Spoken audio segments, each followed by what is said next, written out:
Guys, welcome to my YouTube channel guys. So happy na naman po tayo lahat dahil nga po maaga pong ibibigay ang January 2025 na pension ng ating mga pensioners sa SSS.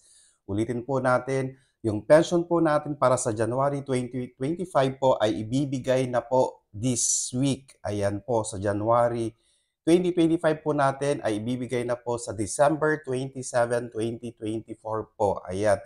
So, abang-abang na po tayo guys sa ating mga ATM, sa ating mga disbursement module. Sa December 27 po, darating na po yung January 2025 na SSS pension po natin.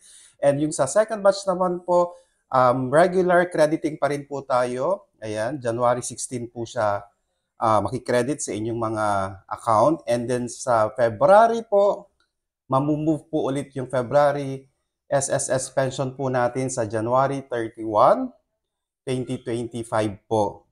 Ayan guys, dahil nga po Saturday po ang February 1, so mamumove po siya ng Friday. And yung second batch po ng February po natin, mamumove po ulit. Bakit? Dahil nga po Saturdays and Sundays po yun, kaya nga po February 14 po marireceive ng second batch para sa February 2025 ang kanilang monthly pension. So maganda po ito para sa ating mga SSS pensioner dahil nga po mapapaaga po lahat ang kanilang mga pension. Sa December 27, January 2025 pension po ang marireceive po ninyo. Okay? Sa January 31, February 2025 pension ang marireceive po ninyo at mas maaga pa po yung sa second batch dahil nga po February 14 po ninyo marireceive instead of February 16.